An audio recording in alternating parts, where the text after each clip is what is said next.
Recording now. So it's been many years since I've really done anything to do with Barry. It's my hometown, and there's always the adage, never do anything that you know a lot about, because you get tongue-tied and your thoughts are coming in quite a lot. It's when I do lectures about the Romans. It's I've written 2 books about them. I've done lots of research, and you think, right, this is going to be a struggle.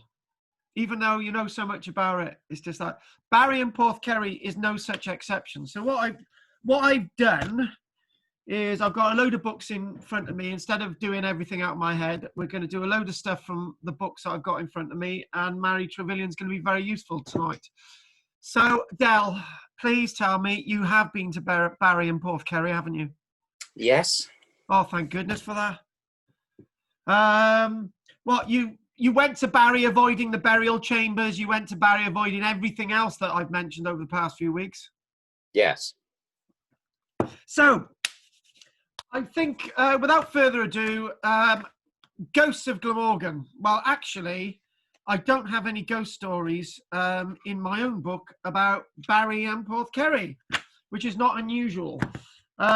So I've thought, right, do I look in 14 Talks About Barry by Stan Aubrey, or do I just go for the proverbial Barry book, which there was nothing at all? So what I've thought, right, Land of Arthur and Mary Trevelyan. And I've got something rather interesting that I think we'll start off with. So for those that don't know the Barry area, and I think you all will, so the areas that we're going to actually be looking at is, if we go with my cursor there, we'll be looking at this area here, this little Porthkerry bit. We'll bumble over to Barry Island, because I did mention this was supposed to be Barry and Porthkerry, but most of it is actually about Porthkerry. We will mention Cliffwood Cottage. We will mention the old mill. We'll mention a wonderful story that I had published, thanks to Mary Trevelyan, in the Barron District News a few years ago, which is actually quite a really nice story, and a really strange one at the top here to I think to probably start off with, really, when we look at Barry Island. But before we actually go anywhere else, we can't do Porthkerry without mentioning a certain Kerry himself. So this is where we're going to go first. So let's rub all that out, and let's sort of move the images forward. Hopefully it's going to be pretty fast. Right, the viaduct. Yes, across this backdrop. As most of you will be aware, this was being constructed in the late 1890s. December 1897, the viaduct subsided and had to be basically completely rebuilt.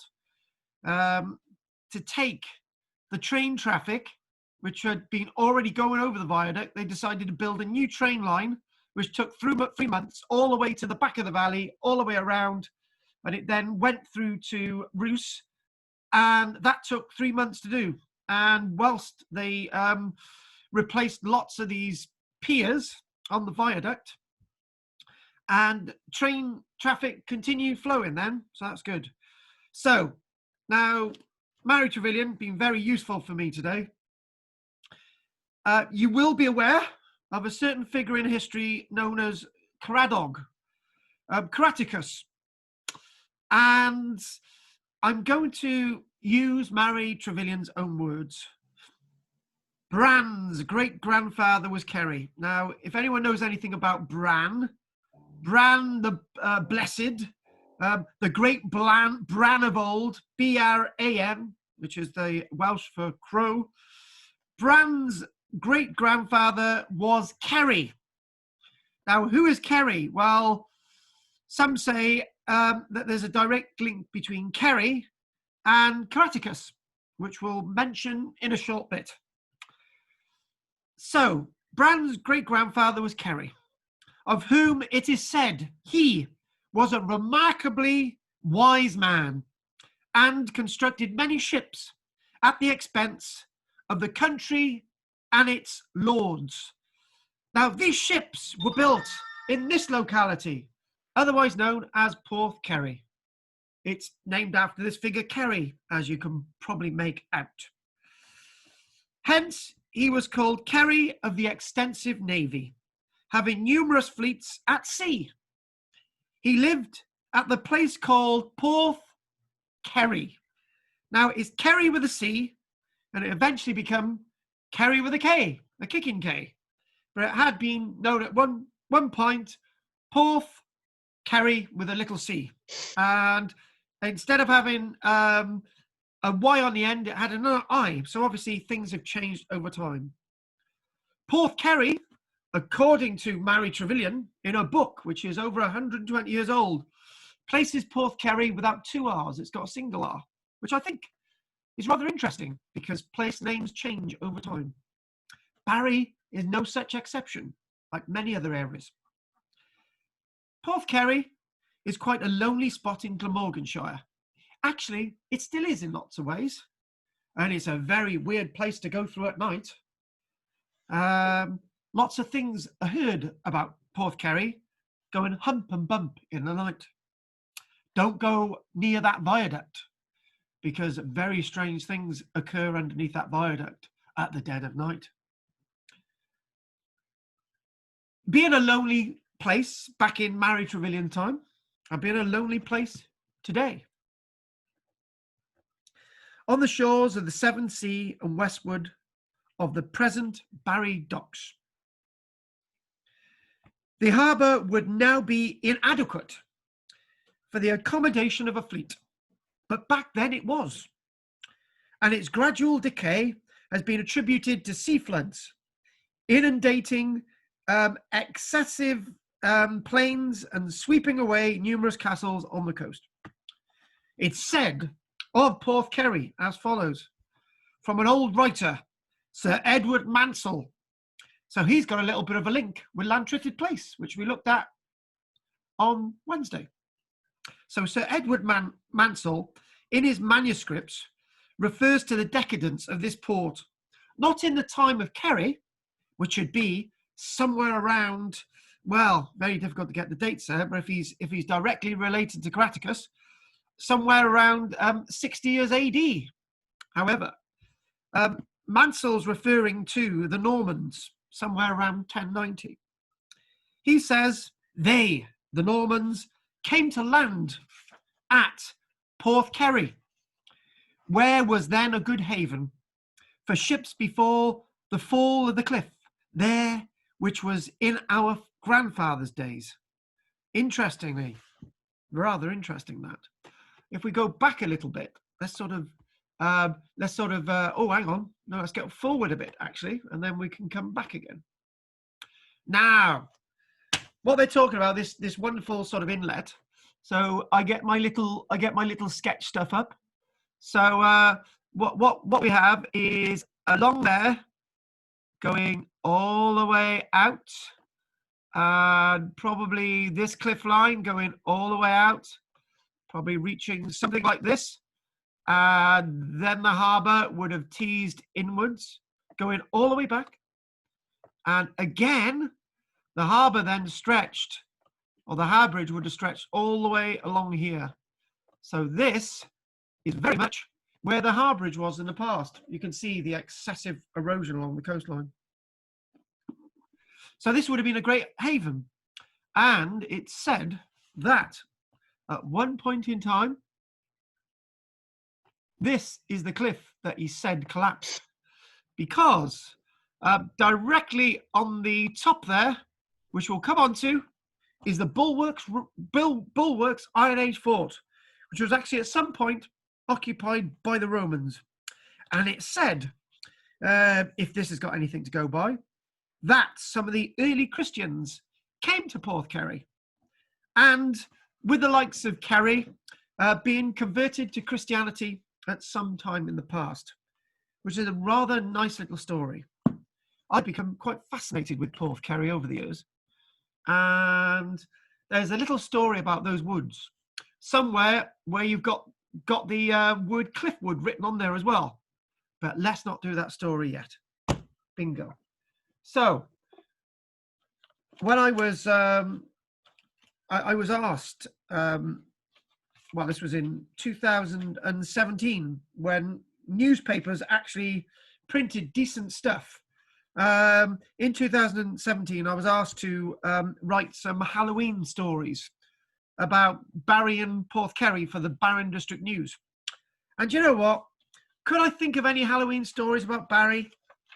Until I opened this wonderful publication by Mary Trevelyan called Folklore and Folk Stories in Wales. It saved the day, and it saved the article, actually.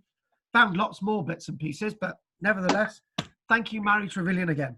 And a good thing about these books is that, you know, people are so reliant on these days with putting in something into the computer, i.e. Kerry and Porthkerry, Kerry's daughter wandering through the woods with a dog, and you're going to find the story somewhere, but it's not as good as actually finding it somewhere in a book, like this story I'm going to read out in a short while.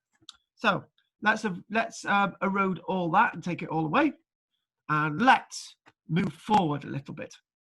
And strangely enough, we're actually going to go first to Barry Island again for another little story. And why was this interesting? Well, I thought, what if I'm going to do Porthkerry? I can't really do much of Barry, can I? Because it's such a big area to study and look at. But this little chapel over Barry Island, at the back of where the old Butlins used to be, this ruined chapel itself was found by an archaeologist known as John Story in 1895, and it's been excavated ever since, and it's been recorded ever since, and it's been written about ever since. And I wanted to just mention this, actually. This is again from Mary Trevelyan. So a few pages before the entry I wanted to read out, actually. I thought I need to use this, actually.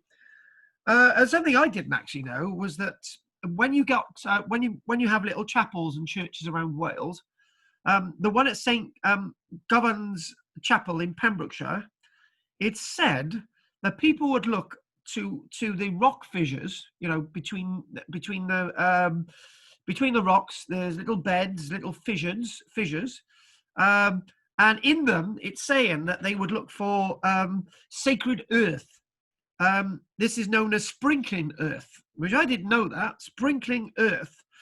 Basically, what a fissure is, it's one bit of rock and another bit of rock, and one's moved, and usually a fissure's opened up. And that fissure itself is then eventually filled with lots of minerals, and it can be various silicas, it can be various quartz, it can be like some lead oxide or something, so that'd all form in there.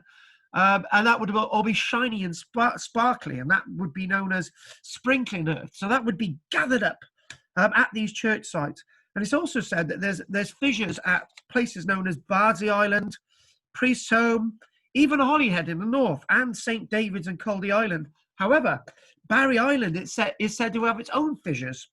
And these fissures where they would collect sprinkling earth, which was locally and in request for sprinkling purposes, so the book has it. Now that's rather interesting.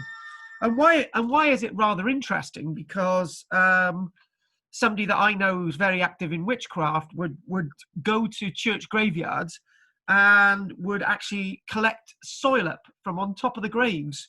And that's known to absorb negative energies. On another point, within Christianity, you have a similar thing where you go to these rock fissures and you collect all this sort of sprinkling earth, which could be used for pilgrims to put in their little ampoules to sort of take home with them or something. So I thought that was a rather interesting little one. Interesting little fact there that you don't actually find anywhere else. So here we go. What I'd like to do now, I would like to open up a story. And this goes to the 1700s. So let's move on. And this is about a wolf. Ooh, spooky. So in the 1700s, very aged people in many parts of Wales would talk seriously about the wolfman, or persons said to descendant from wolves, who dwelt in the forests and woodlands and at night emerged to prowl about farmyards and villages for the purpose of stealing poultry and pigs. These men were notorious robbers, not wolves at all, and sometimes carried infants and young children away in the hope of ransom. They went more like animals than men in packs, and thought nothing of making raids on lonely farmhouses and hamlets in the outskirts of the forest and woodlands where they dwelt. In appearance, it is said they closely resembled wolves, and during their raids, they had a curious wolf howl which scared people, who would willingly assist the victims of these robbers. In a nursery rhyme, now believed to be obsolete, children were warned not to wander into the woods because of the wolfman who would eat them. And why has that what's that got to do with Porthkerry? Well, there's something big that's coming up. And you heard about the sheep in wolves' clothing. The fox was regarded as the devil's spy. And any place much frequented by wolves, like foxes, or neighborhoods where these animals had their dens, were in the power of Satan. So we've now moved from wolves to foxes. And this story's something very rare, and you're not going to hear this. I don't think you're going to find this on the internet anywhere. So let's get settled back and read this out. In the old folk stories, they were described as being capable of conversation at certain seasons of the year, especially late at night, that being the foxes. Like a fragment of the past wafted to the present comes an old story once prevailed in Glamorgan. A drover going down to the Vale of Glamorgan for cattle was benighted in the woods of Porthkerry. Basically, really tired, in a bit of trouble, wanting a break, benighted, and sought shelter and a resting place in a comfortable nook. In the night, he heard somebody talking, and sitting up, he saw beside him a fox who looked old and grey in the bright moonlight. You can just imagine sleeping in amongst these trees, looking up at the bright moonlight, and then suddenly seeing an old and grey fox. The animal appeared to be in trouble. And when the drover asked the cause, the fox, and he was burdened with sorrow that had descended to him through many long ages. They had a long discussion. Can you imagine? I'm sure the man's thinking that he's drunk too much, but he's talking to a fox, and the fox is replying to his questions. Thereupon the drover blamed him for taking to heart anything that happened to his forefathers. Repeat that again.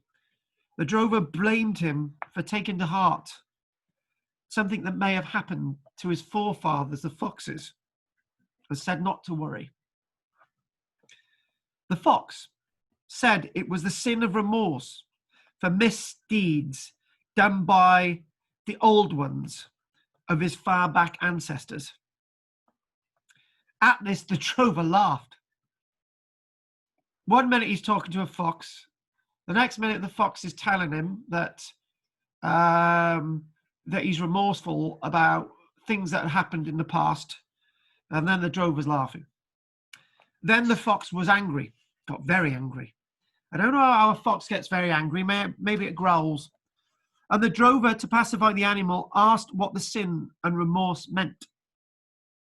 The fox answered that he was directly descendant from Einion ap Colwyn, who betrayed the Welsh to Robert Fitzhammond and thus helped the Normans to become possessed of Glamorgan. If anyone knows anything about Robert Fitzhammond, I can do from a historical head. Robert Fitzhammond is said to have landed in the Vale of Glamorgan at Porthkerry with this wonderful sheltered inlet, wonderful harbour, and landed his 12 knights and their entourage who followed Robert Fitzhammond, and they'd been helped by Einion ap Colwyn. This was about 1090. The animal told the drover that the soul of Einion had passed into the body of a fox, and from him he had directly descended. So in other words, the fox was a descendant of Einion, hundreds and hundreds of years on. When the drover reached his destination, somewhere in Barry, he related his experiences, and the villagers said they were glad the traitor was punished, for Einion was a sly old fox who was paid for his treachery on the Golden Mile. And the point is that the fox is always to be the one who's cursed to take on the burden of Einion ap Colwyn. Strange the way things happen, and it's not just a story in Porthkerry, it's a story associated with other places in Wales. So what we're going to do, we're going to move on a little bit further, and that's my one Mary Trevelyan book finished with today. And when you go to Porthkerry, it's a very strange place, particularly at night. And that's Porthkerry House, and at the back you've got a building known as the Edgerton Grey, and there you have the Mrs. Marco's and the car park and so on. And I would like to say, and I you know, when you're doing research for something, you think, I need to do this, and you completely forget to do this. In 2010, towards the back of Porthkerry, I actually went with a little group, and with the research that we undertook on the area, realised that at one point in time, there had been another village in Porthkerry known as Whiteland Village. Whiteland Village probably existed in about 1250, but because of the silting up the harbour, it couldn't get access to the port about where it was. So basically, the Whiteland Village was abandoned, and over the years it got smaller and smaller and smaller. And we found that, we reported that in 2010. It was a brand new sort of village found for the Barry area, Porthkerry area. Now, do you know what? You sometimes have very strange emails off people, right? And when you have very strange emails off people who sort of read your books and stuff, and I had this guy who I haven't been able to get this sorted out in my head yet. This chap contacted Archaeology Cymru and then me at the beginning of the year. And I think this story relates to sort of coastline area off here. So we can get to the area. So I think the story sort of probably relates to sort of this area in Porthkerry. So I'm going to read it out. And he's a fisherman, and I fished down at Porthkerry, believe it or not, John. I used to go fishing, and I lost a fishing competition once because the guy caught the bass that I had only yanked in earlier on and let it go, and he caught the bass and he won the competition, John. Anyway, so this story here about this area here and the rocky beach and the green and the trees, and if we go, and this guy wrote to me, he said, "Hello there. Have you had anyone come forward about unusual sights and sounds from the above beach and woodland area?" So I think it's where I showed you on a map. He says, 20 years ago, me, my brother, and two friends experienced 4 very strange activities, early hours of around 3 a.m. whilst fishing. I remember the most out of all of us, as it's haunted me all this time. So recently started Googling to get answers, and I had the shock of my life about the curse. Not that I'm a believer, but are we the only ones to experience anything? Now that's a very, very interesting thing. And he's referring to something else, but the one thing he is actually referring to is that not so far along the coastline, in sort of, let me get my little cursor out, sort of, let's sort of draw this a little bit further up the coastline. There's something known as the Devil's Church, and there's also something called the Bull's Nose.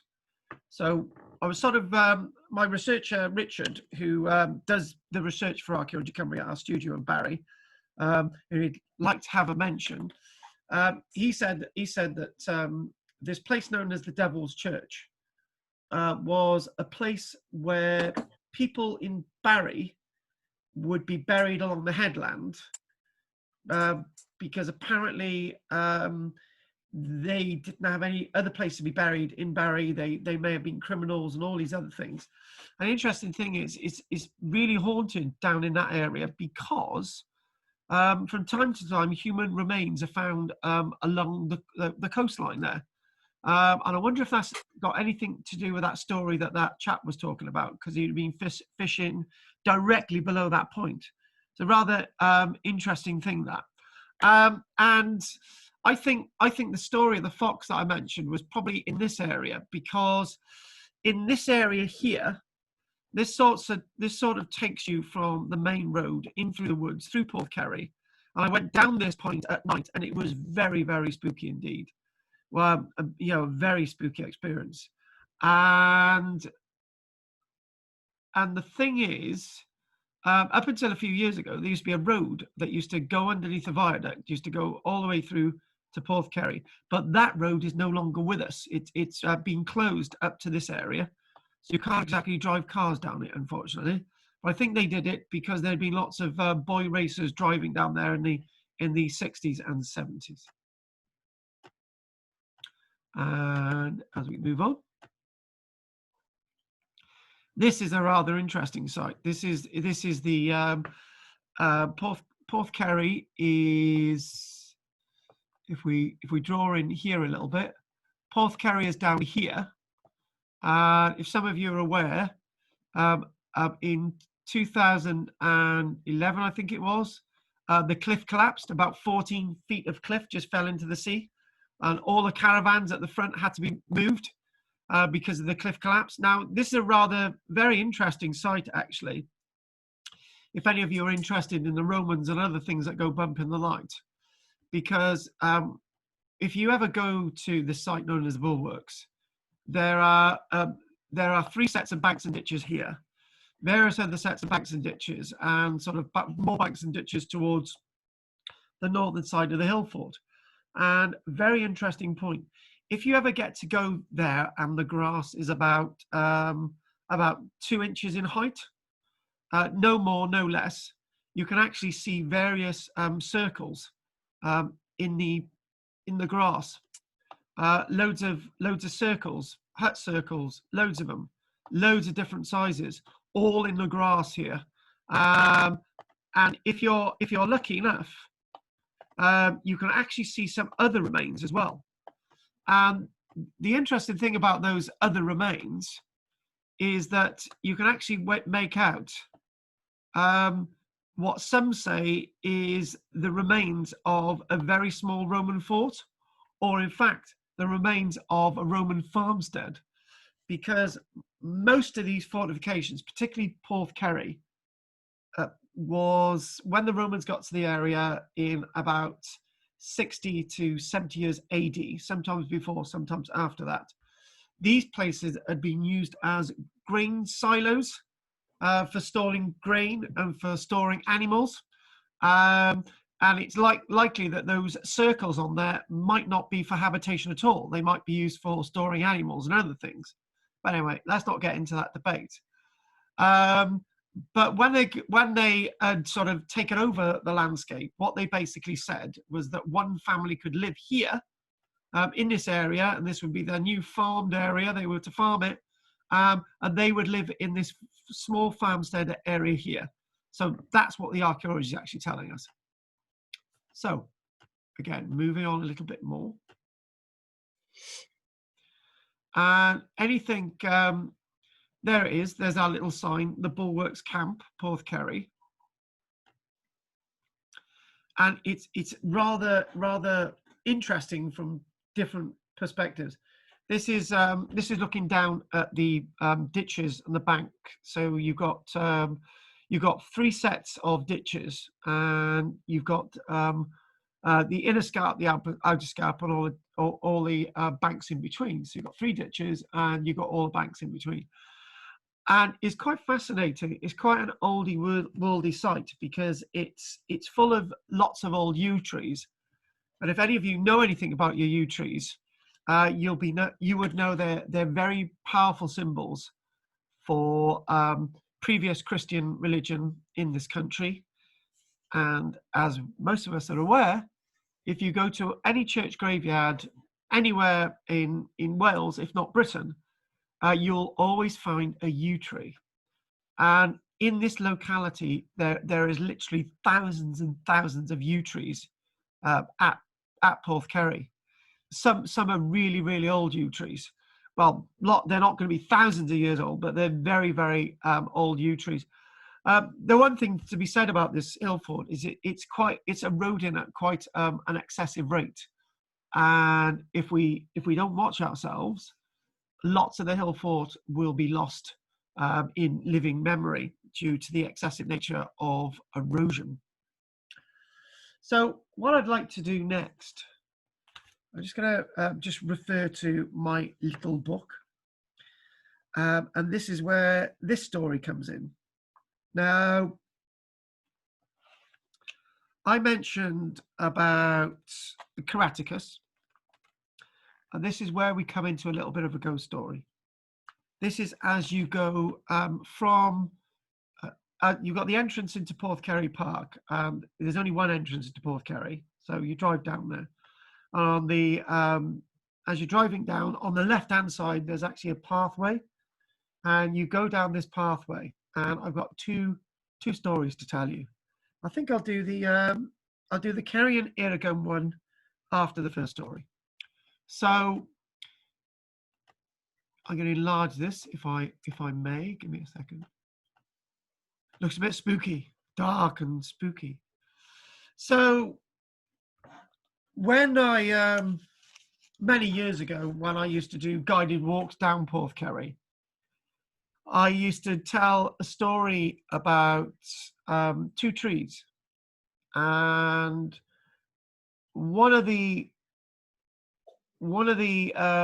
roads that is at the juncture of these 2 trees went down to the witch's cottage. So what I'm going to do, I'm going to show you all this now, and we can either go back to that image. Hang on a minute. And what I'm going to do, I'm going to put you all on small on the screen because I'm struggling juggling around. Dal, how are things looking on the screen at this minute?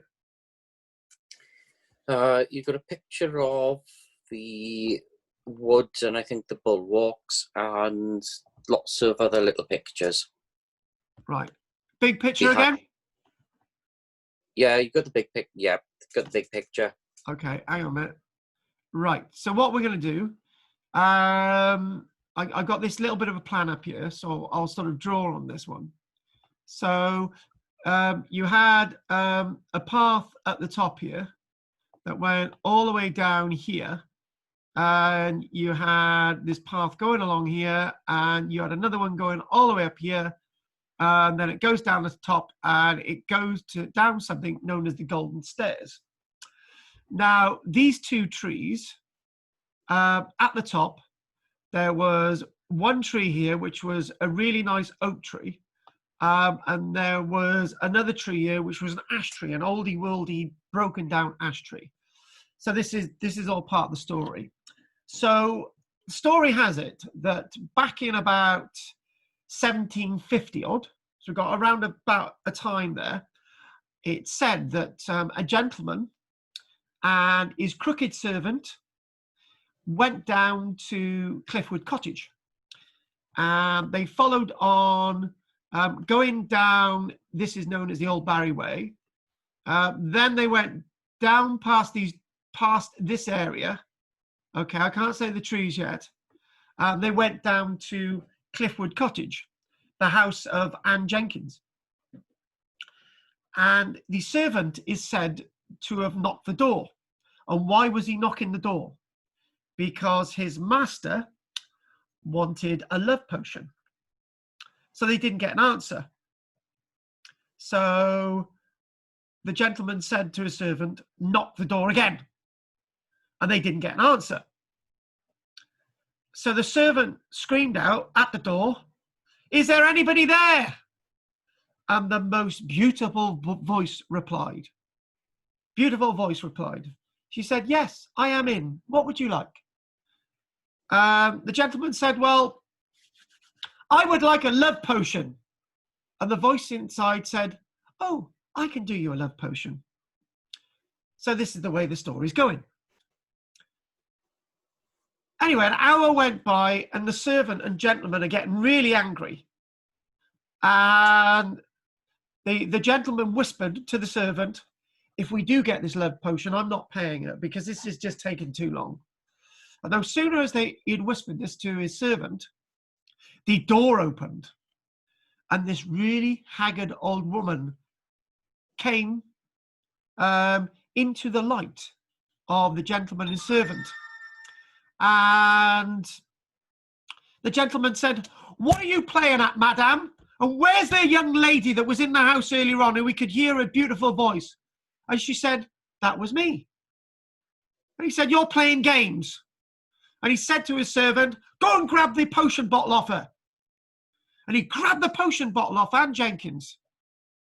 And she stood in the doorway. She said, aren't you going to say thank you?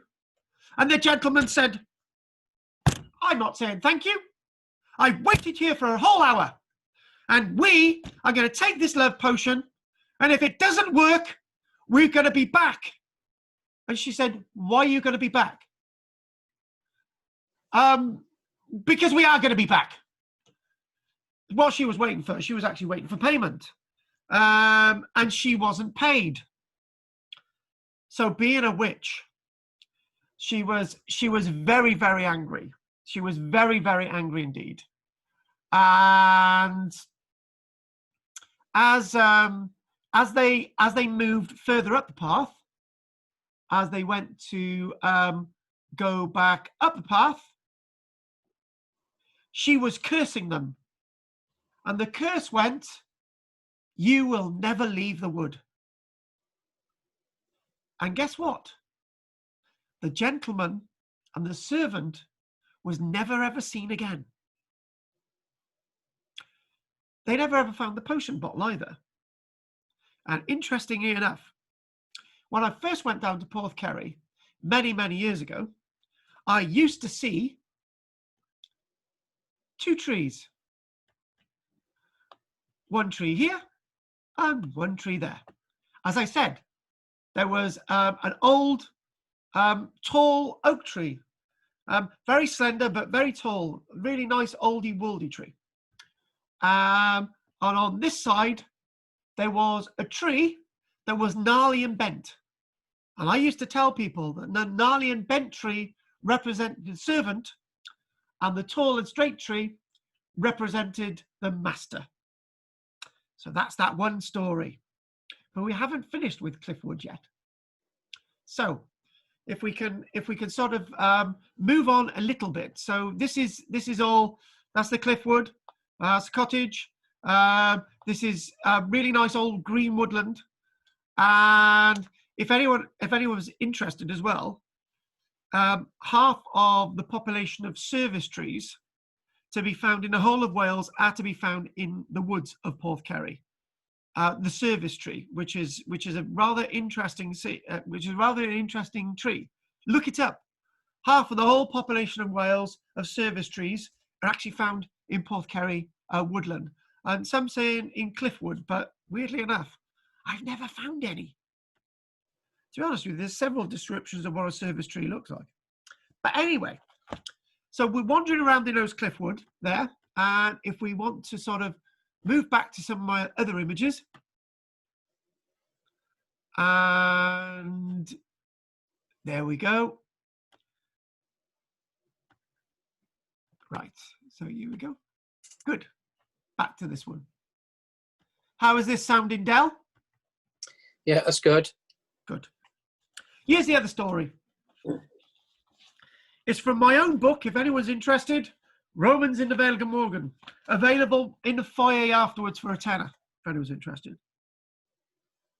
The legend concerning the return of his daughter Iregane to South Wales. So I'll give you the backstory. Caraticus's nephew was called Kerry. So we mentioned Kerry earlier on, being the great-grandfather of Bran the Blessed. Porthkerry is named after Kerry. So is the legend concerning the return of his daughter Iregane to South Wales alleges that she built a fortified dwelling in the style of those in Rome. Could that in fact be the Roman dwelling at the bulwarks that I mentioned earlier on, where there's a farmstead? And what happened was that Caraticus was captured and taken to Rome. Legend has it, in 52 years AD. And I believe that there were several people called Caraticus. The Caraticus Caraticus who lived down near London Way, and the Caradog who lived in Wales, with those great associations with Porthkerry. But anyway, legends aside, Caraticus was taken to Rome in chains, and he converted to Christianity and sent his nephew Kerry back with his daughter Iregane. So here we go. So she builds this fort, apparently, or a defended site. Is that the one? At the bulwarks that they rebuilt after the Iron Age hill fort was abandoned. It is purported to have been constructed on the ruins of her father's reputed home, the legendary seat also of tribal chiefs. Caraticus's nephew Kerry, who had remained in South Wales and supposedly governed the newly conquered tribes in the place of Caraticus, proved to be a good chief while Caraticus was in Rome, although there are no contemporary records of what really happened at that time. It's said the legendary story of Iregane. Apparently, Iregane, well, this is one of the stories. Iregane was wandering through the woods of Porthkerry with a trusted dog, and she never left the wood. That's the third person who never left the wood. And it's said that one day she was found dead, and her trusted dog was with her. But her dog would never ever leave her side. And we don't know what happened to Iregane.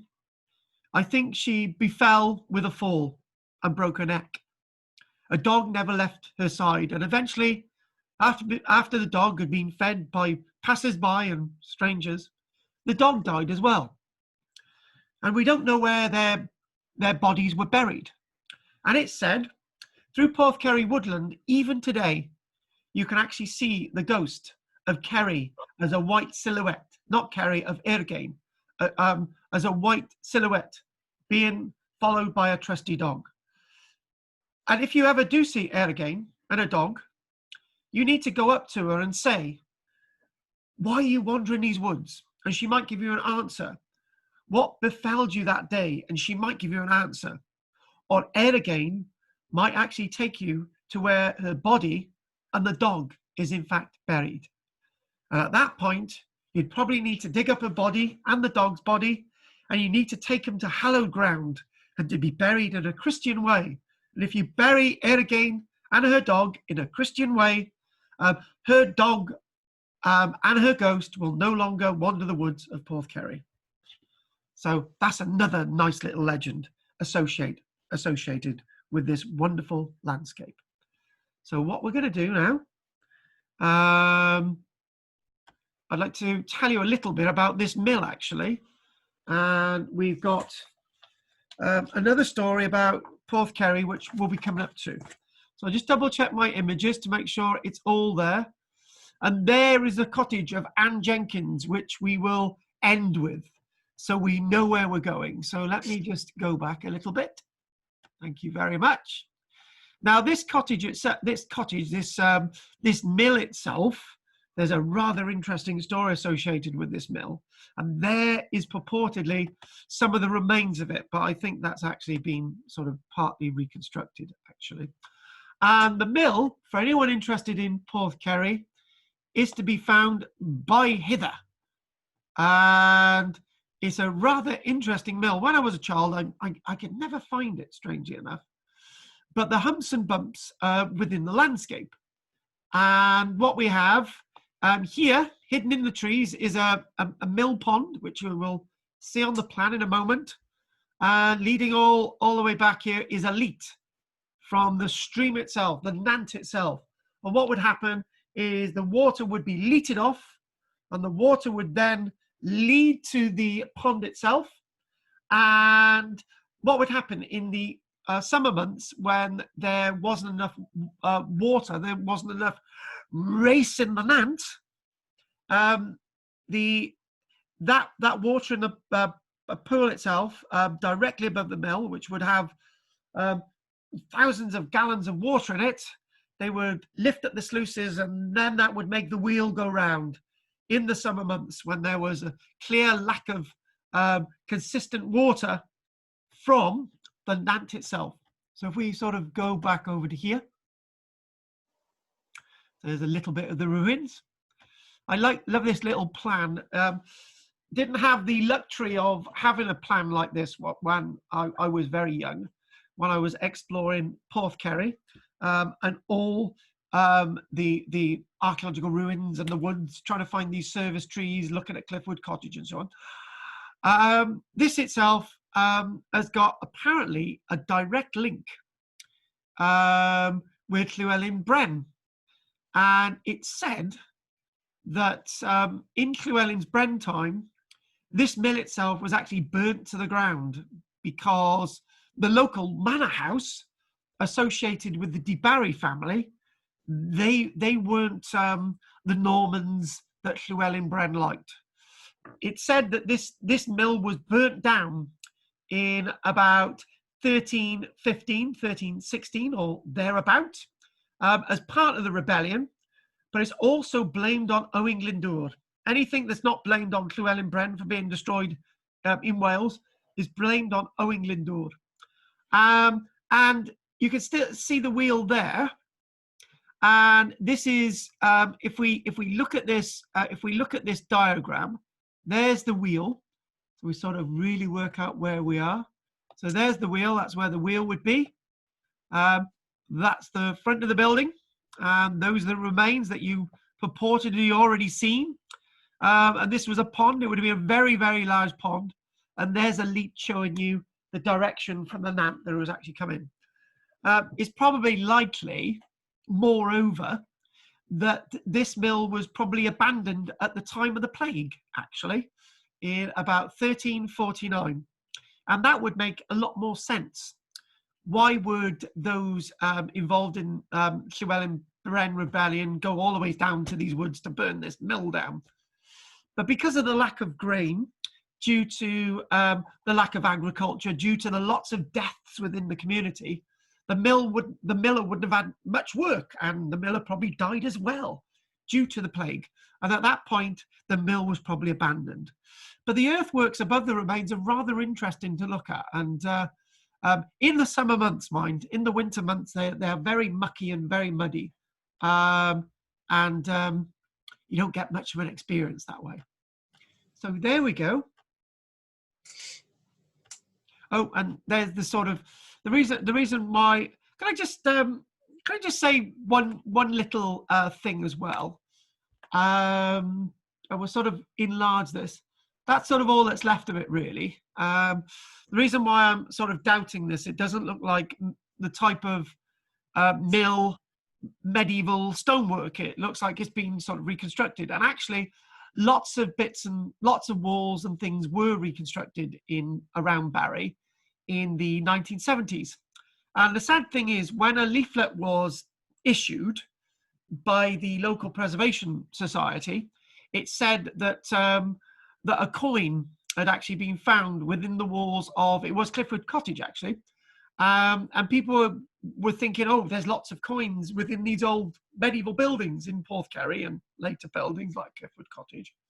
And people sort of went to this mill, started lifting up the stone, tossing the stones everywhere, and the site was irreconcilably damaged, and a bit of a shame there where people try to make a difference for the community and people come in and ruin it, which isn't a good thing. So moving on a bit more. So we've looked at a little bit of the landscape, and I would like to say a few other things as well. The Porthkerry landscape is known, as we know, for it being good harbourage, and the bit about the harbourage is going to come up as a last but one bit of information that we do today, actually. And but even still, this isn't the stormiest landscape. It doesn't have the most stormiest seas along the coastline from Barry all the way up through to Ogmore. It doesn't have the Nash Sands like Nash Point. It doesn't have the rocky outcrops at, say, Dunraven, for example, but it's still treacherous. And you do from time to time, if you're very careful, looking into the church graveyard at St. Currig's Church, you do actually find the occasional gravestone associated with shipwrecked victims. And that is also linking. Archaeology Cymru, we've got another book coming out in the next few months called it's about the Frolic paddle steamer that went down on the 17th of March in the year 1831. And when the Frolic went down, there was 80 victims went down on that shipwreck, and lots of bodies were being washed up along the coastline. And one or two bodies were being washed up at Porthkerry and Carrickston. And they're no doubt buried in the church graveyards, up and down the coastline, actually. And the Frolic paddle steamer, all 80 people died, all hands went down. And from that moment onwards, they built the two lighthouses, saving many lives after that. There had been lots of deaths before that. One thing we don't get is the same thing that we find elsewhere in the coastline, where we get deliberate wreckings occurring sort of at Nash Point and Dunraven and Merthyr Mawr. We don't really get those same stories associated with Porthkerry, which is much more of a niceness to the area than the sinister landscape of Nash, for example. I mentioned earlier on that I mentioned whilst we're at it, I mentioned the Devil's Church, sort of here, the Devil's Burial Ground. There wasn't actually a church there; it was just a burial ground. This is known as the Bull's Nose, and it's a Bull's Nose where they were doing extensive quarrying along this coastline to actually. Lots of stone along this part of the coastline, interesting fact, was actually used in the construction of the Roman fort at Cardiff from the 100s onwards. This is where they were taking it in barges all the way through to Cardiff, because this was really good building stone. And the stone from what we can see at Cardiff Castle, with what's left, matches directly with the stone at this part of the coastline and the old harbour as well. And one other little fact as well, before we go on to the other last bits of detail, if you're ever wandering around Porthkerry and you've got the Golden Stairs and you go along here, and if you're lucky enough, squint your eyes, you can actually see roundhouses, actual proper roundhouses. And guess who happens to be one of the only people who's ever seen those roundhouses, Del? Me. Oh, you? Yes, me, by the way. Good guess. And I've got a photograph of it, and that's it. So yeah, I happen to have a camera with me when I was there. But yeah, roundhouse is very strange indeed. So let's move on a little bit more. Very aware of time actually, but we won't rush this last bit. So that's Cliffwood Cottage. What do I do first, Cliffwood Cottage or the other thing? As we're on Cliffwood Cottage, this is Cliffwood Cottage itself. It was ground floor, first floor, quite a small building, bit of a fireplace. When I was a child, the remains of the fireplace weren't showing. So they've actually built that bit up, actually. And it's likely there was a doorway here. Some say there was a doorway here. Likely there were two doorways. And down here is the Nant.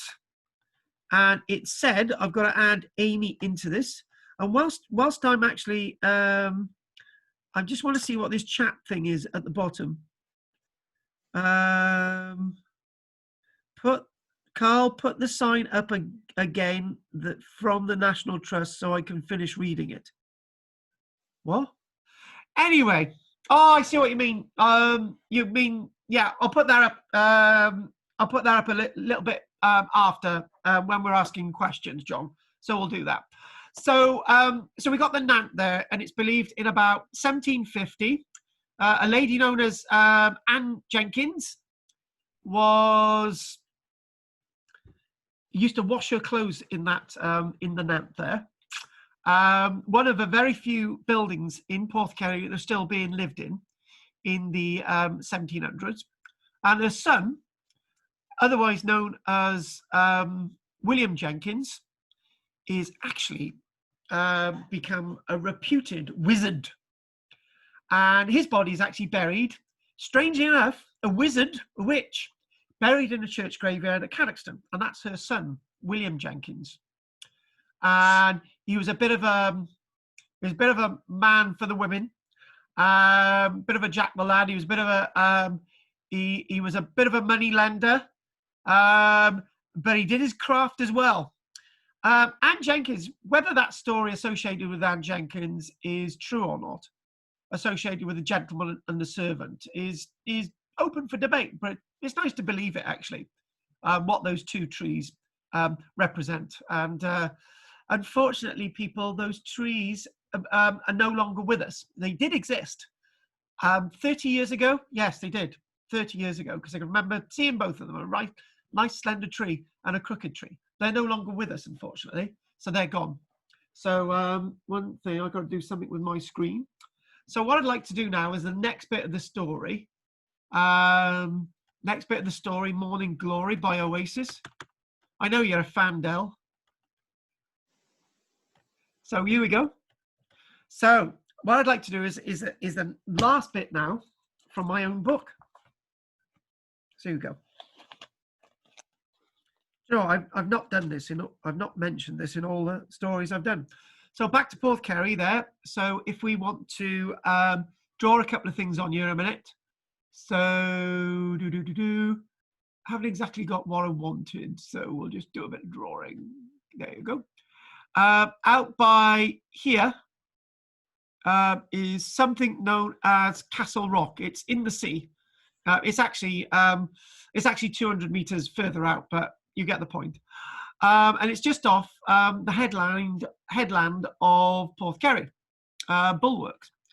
So if we sort of go like this, and it sort of gently came out like that, and you know what I drew earlier on, this sort of come out and sort of something like that, and this was sort of the inlet from the sea.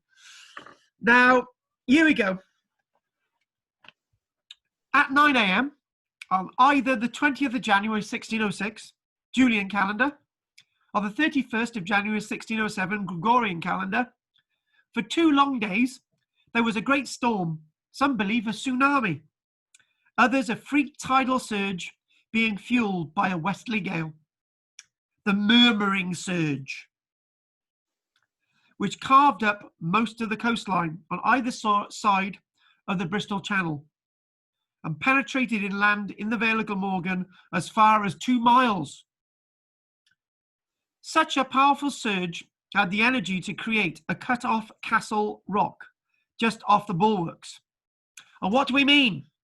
Basically, it's likely, some have it, let's get my blue in here, that the sea pushed all this away here, pushed through and broke through here. And what that meant is that all the rock and rubble then filled in Porthkerry, and then this would have excessively battered this headland, and all the stones moving around as well, meaning that this created something known as Castle Rock, a little island. There you go.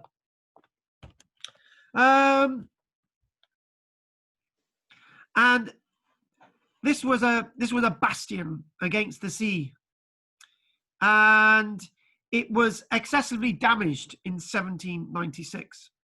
The so-called Pebble Fort of Porthkerry was used as a navigation point by the smugglers of the 1500s. Porthkerry here, may I add, spout with a C. When the southwest gales and flood tides reopened the secret inlet of the Porthkerry Valley, they used the secluded paths of Cwm Kiddy. So where's Cwm Kiddy? Cwm Kiddy goes in that direction. Or they could have used some of the paths going this way as well. After they had moored their boats in the natural harbour, the other path at the Cwm Barry, which is another valley, was the main track to the harbour. The ancient harbour of Porthkerry was then being used as a harbour again. The half-life of the pebbles at Porthkerry, this is basically talking about when you get a pebble there, it takes 50 years to get down to a grain of sand.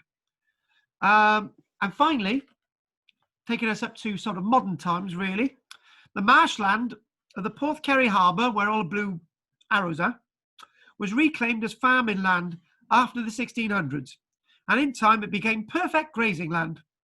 This was proved in 1622, when Thomas Williams used the port area for farming. The marshiness of the Porthkerry Valley also had an effect on the building the viaduct, for on the 31st of August 1896, the two central stacks subsided during construction. Even to the present day, the Porthkerry area still gets severely flooded. The modern golf course, which no longer exists because it's they decided to get rid of it after all the submerging. The Porthkerry Church, which is over by there, which is the thing that we're going to end on, which is dedicated to St. Currig, has its origins at the time of the local early Christianity in the area.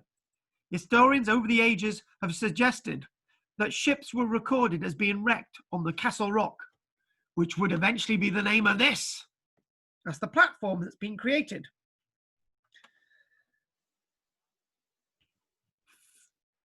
After the Great Storm, what we then see is that the harbour is filled in with all the rocks and rubble. Some other people say that the Great Storm of 1483 created Castle Rock. But whatever way you would like to look at it, from then onwards, the harbour at Porthkerry would no longer be a harbour, and it could no longer be called a port. But it remains being called Porthkerry to this very, very day. And one little thing I'd like to mention, that if you ever do go to Porthkerry, to the woods today, along the coastline, which is now being eroded away, the pebbles are being re-eroded away, folks. And they're being taken away, being deposited and ground down and put somewhere else. And in the muds, you can occasionally find little artifacts. Michelle found an auroch tooth in the muds there, which obviously predates the medieval period, churned up in the mud, found there. And you occasionally find lots of other bits and pieces in the mud. So go down there on a stormy day and you'll find lots of very interesting things, and not just fossils. So before I'm going to read out my little notes on the screen before we finish. Oh God, gotta get Sophie. What wine are you on? All right, okay. Well, let's not do Lambrini. Right, we don't want to read any of that. They're all talking about wine. folks, right? John, Amy, and Sophie, right? This is supposed to be a class looking at myths, ghosts, legends, history, and archaeology, not wine. Thank you very much. So what I'm going to do for you, John, I'm going to get that image up in the background. I'm going to ask Del. Del, as I'm scrolling through my images to find that for John, have you got any questions? Nope, fine. That was really interesting, and it's an area I think I'm going to go back to take a look. The best time to go, Del, would let me give you a bit of advice. Go there on a school day in September. Okay. And the reason why I'm saying that, if you try to go down there now, Del, you're going to be stopped because of the parking and everything. Go there in September. Word of advice. So that's for John. So what we're going to do now, I'm going to, I'd like to hear from Rose as well. So we're gonna, I'm gonna get everybody's doodah on. So let's get everyone's image up. If you haven't got anything else to say, Del, you need to say now. No, that's fine. That's fine. Good. I'm gonna get everybody else on. Yeah. There we go. Hang on. Before you say anything, John. Right. Okay. Actually, John, that's your little thing. I'll put that on for you. Right. So, John, you can have a say first, and then Rose can have a say. Thank you. I've just been read that sign, and I've got in my little book, as a result of watching your lectures, well, not watching, but attending, I suppose is the right word, and I've put that bulwark place down as a place to visit, and I'm assuming it's near that Porthkerry caravan site. And I've been to Porthkerry, and you were the leading light there, if you remember. Oh God, it must have been 2 years ago.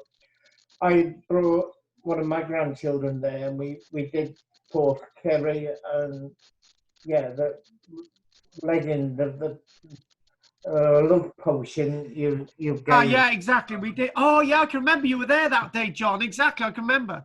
Oh, that background. I think Sophie and Anne need to be on a sun lounger on that background, you know. Anyway, right, okay, John. The other thing as well is if you want to see the hill fort, the best way to see it is to drive into the old village of Porth. No, that's wrong.